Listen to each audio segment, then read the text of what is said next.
Welcome to another episode of the Doctors Building Wealth podcast. Today, Kenji and I wanted to really focus on a question we get a lot from our community, which is, how can I invest in real estate if I don't have any time?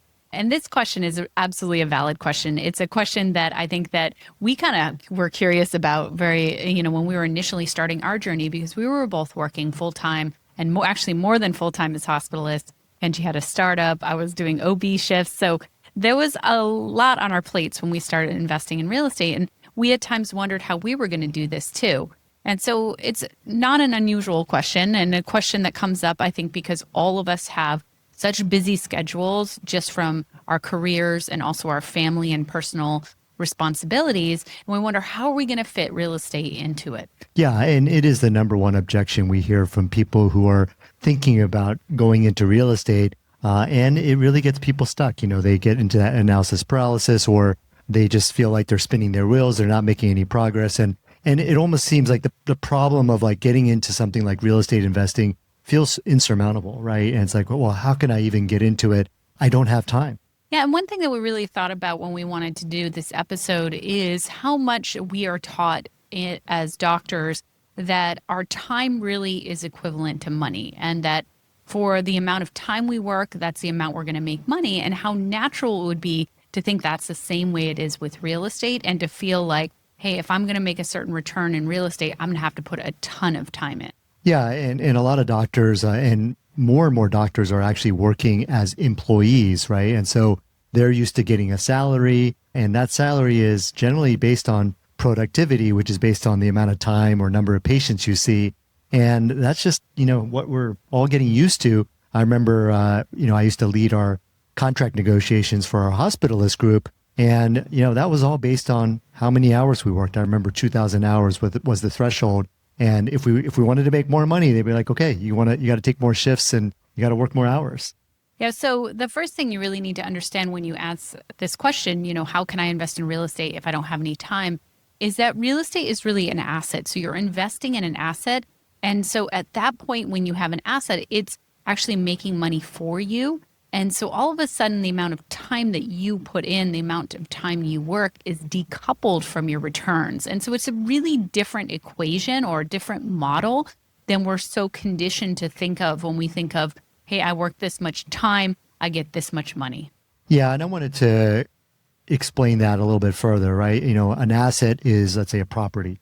And as you accumulate more and more of those assets, it doesn't mean that there's a proportionately increased amount of time that you have to spend on those assets. So as you accumulate assets, you could actually work almost exactly the same amount, right? So you can go from 100 units to 200 units to 500 units, and it could actually end up at the end of the day still taking you the same time or even less time. Yeah, return is not directly tied to how many hours you do. And one of the cool things is, as an owner of an asset, you have a team and you leverage your team, your property managers, your contractors. And so even if you have an idea and you're like, hey, I want to do this, it's going to increase income in my properties, it's going to increase my returns, it's not even you oftentimes actually doing the work of it. So you leverage your team. And that, again, is a little bit different structure than when you think about as a doctor. If something needs to be done, you're going to go do it and serve your patients. When you're an owner of an asset, it's a totally different rule book. It's actually others who are implementing and executing for you. Yeah. Now, one thing we wanted to really make sure that we emphasize here is that you do have to be careful about the assets you buy, right? You got to make sure that you buy a good asset, and a good asset in real estate is something that increases in value over time, something that generates income as well, right? That's kind of what we think about when we think about an asset. And so you have to learn how to buy these assets the right way. And so there is going to be some learning and some upfront work required. But again, once you buy that really good asset, then, like I said, it can generate income, revenue, cash flow on an ongoing basis without you putting in more work. Now, the next thing that we really wanted people to understand about why real estate is still doable, even if you already have more than full-time schedule, is that the work is really episodic. So by that, I mean, when you go and you buy a property, there's a lot of initial work up front. Finding that property may take you some time and effort. It may not as well if you have a team who finds it for you. But then when you have it under contract and you're doing the due diligence, that does take some time and effort. You're going to have an inspector, you're going to have maybe a couple contractors you're talking to. You're going to go through the process of really assessing if you want to buy that property, maybe negotiating a little bit more. You're going to get the loan, which takes a little bit of effort, and then you're going to close on that property. Now, if it's a short-term rental, you're going to have more to do. If it's at a long-term rental and you have a property manager, you're going to hand it off to your property manager. So most of that work for that property honestly happens right up front as you go through the offer stage all the way through getting the property online. And then after that, if you are not self-managing, the work practically disappears. You're managing your property manager, you're checking in with them, they're reporting out to you. But it may be that with certain properties, we just do a couple hours a year. It is so little work once you have your property online and working and operating and optimized. It is important to point out that, as you said, it is episodic, meaning that, okay, yes, you're absolutely right that there is some work up front, but occasionally some things happen at your properties and you have to kind of dive in, right? But again, it is episodic. It's not a constant thing. And throughout that whole time, your property could still be making money, right? And so it is important to kind of point out that, yes, a lot of work up front, and then periodically, you're going to pay more attention to your property as things come up. Well, one of the cool things, though, is that you are actually in control of how much work it's going to be. Mm-hmm. Like you can choose to use a property manager, or maybe you have a short-term rental. You could use a co-host and you can have less work. Or you could choose to self-manage. You're going to take on a little bit more work, but you're going to have higher returns. And it's going to be done exactly the way that you want it. So it's ultimately up to you how much you actually want to do. Now, again, we're saying that a lot of the work is upfront, and that's on each property. And I will even say when you first start investing in real estate, a lot more of that work and learning is upfront. And with each property that you buy, it gets easier and easier because you also know the systems. So your fourth property in an area is so much easier than your first property. So even within that episodic work, as you grow your portfolio, the processes and the systems you already understand, the team members you already have. And so it even becomes easier in that first part of any new property you add. Yeah, it's really important to point out that, as you build your knowledge, your skills, your relationship, you are going to become more efficient and effective too, right? You're going to get access to better properties as you develop those relationships. As the longer you're in a market, you're going to know like what types of properties to buy, what types of properties to avoid, right? And you're also going to have better teams as well. And so people who are going to be helping you take care of your property. Something I wanted to kind of mention about something like real estate or owning an asset as being something where you can adjust things based on what's going on in your life. As you were saying, the cool thing is that over time, as you scale up your portfolio, it could actually take less time.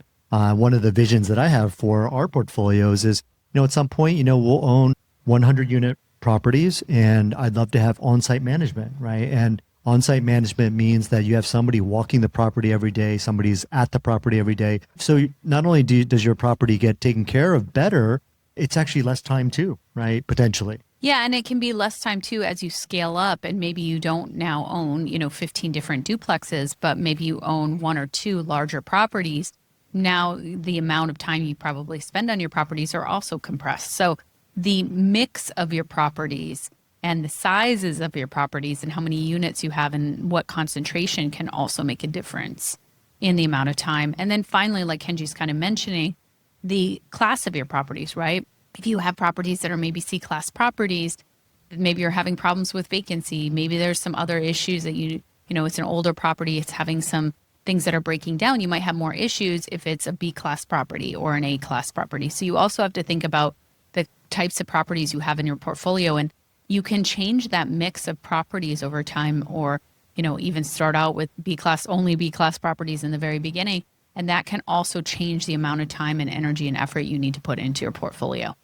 Now, something else we wanted to talk about was, the reason why so many people struggle, I think, with this thought of like jumping into real estate and why it feels like, they don't have time to do it, is that they actually end up wasting a lot of time, watching videos and reading books. And the problem with that is that it doesn't give you direction. It actually probably confuses things because you get a lot of ideas from a lot of different people. You don't know what works, what doesn't. And it can really create this analysis paralysis. And it makes it feel like, oh man, real estate is this huge body of knowledge that I have to learn and master.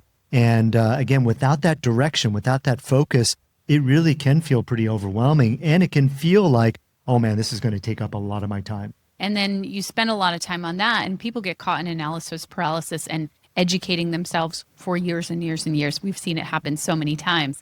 When we started investing in real estate, we read a book. We said, this is what we're going to do. We were reading another book while we were actually taking action. So by the time we were in our second book, we were already saying, okay, we're going to start looking at investment properties. We're going to train our agent into an investor agent. It didn't work out so well, but we were actually taking action along the way. And I think that that's one thing that people miss when they get caught in this kind of over-education loop, really. And they just spend all this time learning, but they don't do. And you learn so much when you do.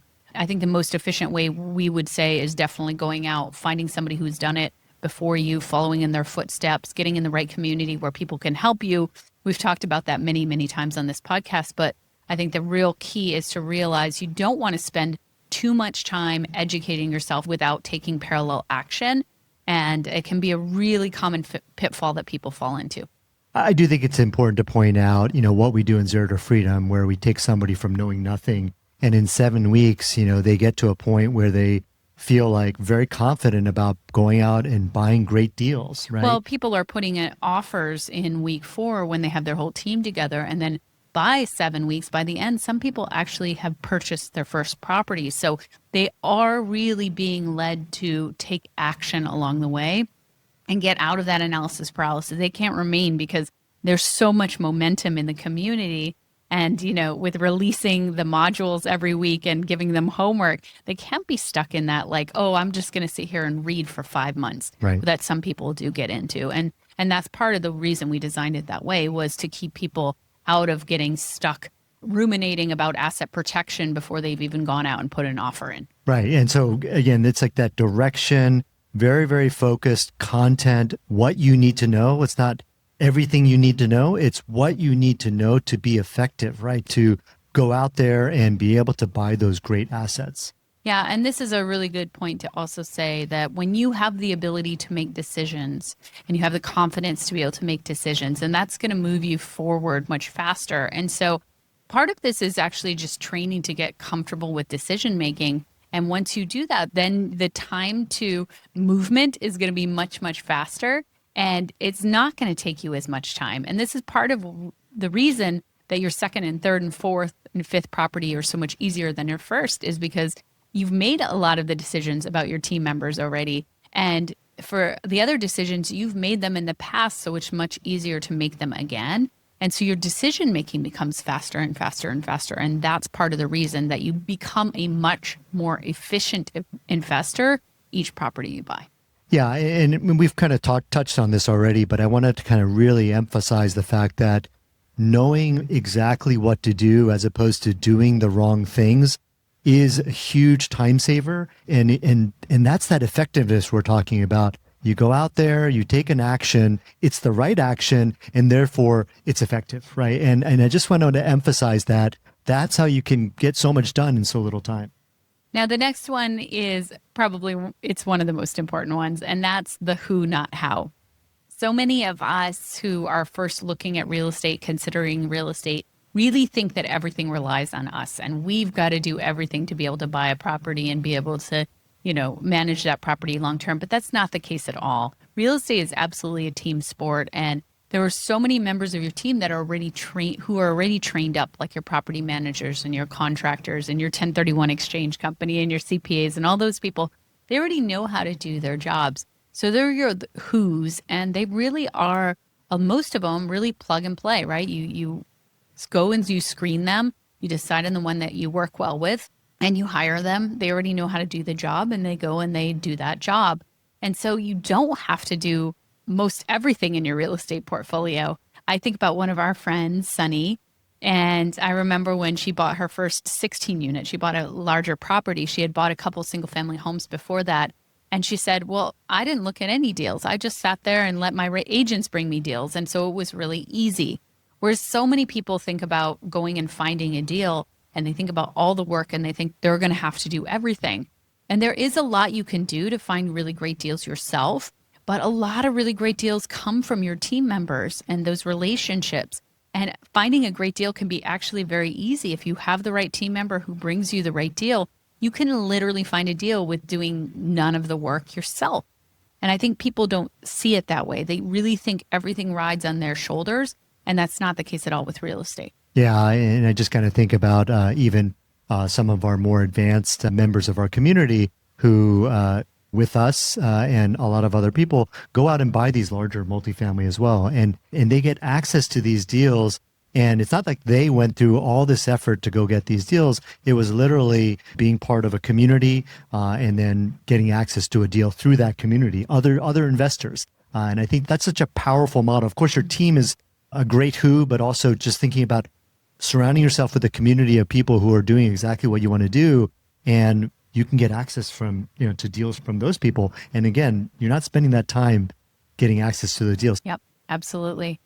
I think we've really touched on the fact already that you become more efficient and effective over time, but I think it probably bears a little bit of repeating is that, when you start out as a newer real estate investor, there's a lot you don't know. But once you've gone through the process of buying a property or two, and especially building those teams, which we just talked about are so important in that market, it becomes a rinse and repeat much easier. Now, if you're going to enter another market, you're going to build a team again. But now you already know how to build that team. So it's easier a second time to build another team, even though it's going to take you a little bit more work than if you only invested in one market. And then you're going to go buy your first property there. And each property becomes subsequently easier. At a certain point, you might find it so easy, like we did, when we were buying only small multifamily, that you start to challenge yourself and you start to say, hey, I want to learn some new skill sets. Let me go buy a 50 unit. Let me go learn how to use other people's money. Let me go learn. And I think what we find in our community is we start to really love that learning process and that growing process. And whereas we could stay and be very efficient and only do the same thing over and over again, a lot of us want to go learn new things and try new things and expand. And that does take a little bit more effort, but we're choosing to do so. And that growth and expansion feels so great that, sometimes we choose to spend a little bit more time knowing that it's actually just going to help grow our possibilities and that we'll become somebody different through the process of learning it.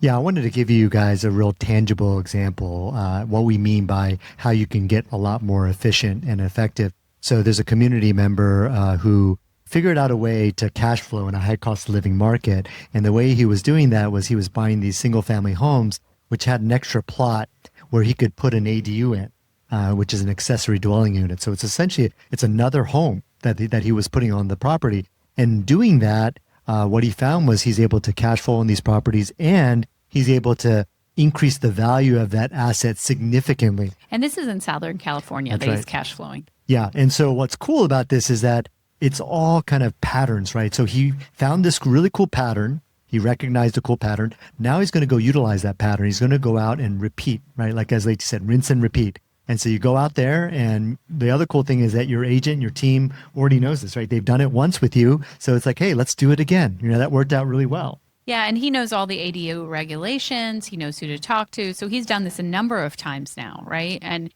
each time you're also reducing your risk because you already have done this before. So you have an expectation of what's going to happen. You understand where the pitfalls might be with money pits, and mistakes you might make, and you're avoiding it. And so that's not only helping with efficiency, but it's actually lowering risk too. And then finally, we wanted to mention, and this is probably the most important one, is real estate, yes, takes a little bit more energy and effort to learn, especially if you're completely new. And yeah, it may take a little bit of energy and effort to buy that first property, second property, third property. But one of the things that we realized very early on is that yes, you're taking on a little bit more now, but it's ultimately for that freedom that comes down the road. And so what we've always wanted to do is fast fire, which is get to financial freedom as fast as possible. And so when we started our real estate journey, we said, okay, yeah, we're going to do a little bit more these next few years, but we're going to be in a situation 5 years from now where we literally don't have to work at all in any job if we don't want to. And that freedom of saying, hey, instead of working 40 hours a week, I'm going to do, a couple hours a week in my real estate portfolio, and I have ultimate free time. I have the ability to be with my kids or each other as much as we want to. It was worth it to spend a little bit more time up front to learn the skill set, to buy the properties, to know that it was going to lead to 30 years of freedom, right? And so, yes, there's more time investment now, but where are you going to be 5 or 10 years from now in the amount of time that you need to spend on maybe a job you don't enjoy anymore? It's going to be greatly reduced. So this is a shift. It's a short-term shift to doing more for that long-term freedom. And that long-term freedom can be in the order of 20 or 30 or 40 years of your life. And, for us, it was never really a question. It was like, yeah, let's do this so that we can ultimately be free. And I remember even when we were living in Hawaii at one point and we were saying, why are we living here with all this cost of living extra when that's really literally slowing down our journey to be able to get to financial freedom? Are we willing to say it's worth it to live here to slow down our journey by a year or two? And that's when we were like, why are we doing this? Let's move back to Seattle area. And so when you start to think that way, when you start to think in terms of, hey, I do a little bit more now, or maybe I even, shift some of my costs to be a little bit lower now, knowing that I can reinvest that money and it's going to get me there in years faster so that I have ultimate freedom and I don't have to be using up all my time in a way that I don't want to. Gosh, that trade is so obviously something you would want to do. Well, I think it's very important to point out, what is that cost of inaction, right? What does that feel like when, let's say you're already burned out and 5 years goes by, you didn't take action, 10 years goes by, you didn't take any action, and you're still trading time for money. And working 50 hours a week, which a lot of you are working. Some of you were working even more than that. You're working 10 years from now, you're still working 60 hours a week versus 10 years from now, you're completely work on your terms. Maybe you work half time or maybe you don't work at all. But yeah, you've shifted a little bit of extra work now. Isn't it worth it for freedom for decades of your life?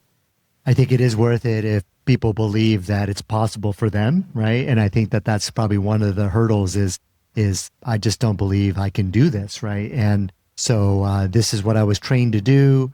And so a lot of us are kind of taught, put your head down, keep working. Pick up more shifts so you Yep. can make more money. Yep.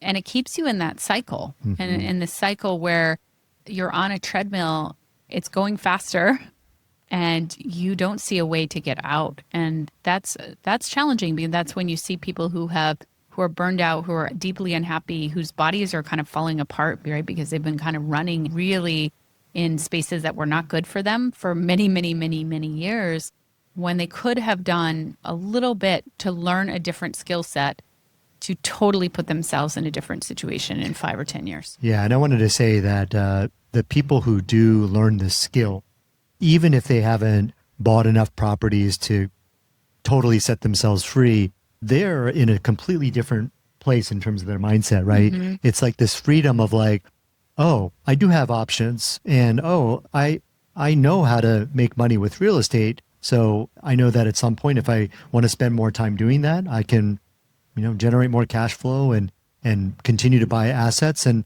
so just getting that first property and gaining that confidence really shifts things for people. And so I just wanted to kind of emphasize that you don't have to get all the way there, right? There is this arrival fallacy that, oh, once I get there, then everything will be awesome. No, actually the journey is awesome. The shift from, trading time for money and being a cog in the system to taking the steps to free yourself is hugely liberating. And finally, I think we'd be remiss if we didn't talk about the title of this podcast, which is How Can I Invest in Real Estate If I Don't Have Any Time? And the fact is, you do actually have time. And believing you don't have time is definitely a limiting belief. When you think about it, if you said that when you were going to have kids, you wouldn't have had kids, right? But all of us add on to our lives that are already busy, we add on kids. And I know that we did that, right? We were investing in real estate, we were working more than full time, and then we had kids. And so what that tells you is that you have time for what you prioritize. I like to say to myself, I have all the time for everything I'm meant to do. It's really an empowering belief because it allows me to say, okay, if something's really important to me and something really needs to get done, that I have all the time I need for that. And if something doesn't get done, that means that it wasn't that important to me. And so if investing in real estate is important enough to you, if you have enough why, if you have a clear enough vision of what you really want, you do have the time to be able to prioritize it and do the pieces that you want to. Again, you can leverage other people, like we've talked about who's. You can become more efficient as you buy your properties, which we talked about. You can do that episodic work and buy more properties when it makes sense for you and buy less properties when you're more busy. So you can make those choices to kind of modulate things. But ultimately, if it's important enough to you, you will prioritize it and you will make the time. Yeah. And, just as proof, we were just as busy as I'm sure many of you are. And then look at all of our students who've gone through our course, right? They've gone on, despite their busy lives and kids and everything else, they've gone on and they have built portfolios that have set them free. Right. And we continue to add to our portfolio. And my goodness, we have a lot going on right now, too. Mm-hmm. Yep. So this episode title was a little bit of a misnomer, really. And we would highly encourage you to consider that you do have enough time for investing in real estate if you want to. Thank you for joining us in this episode of the Doctors Building Wealth podcast. Be sure to subscribe and to leave us a review. And if this resonated with you, make sure to share it with anyone else you know who's a physician or a high income earner who is considering investing in real estate and really wants to have a path to create a significant source of income outside of their day job so they can have the time freedom, which is, I think, what most of us are aiming for. We'll see you next episode.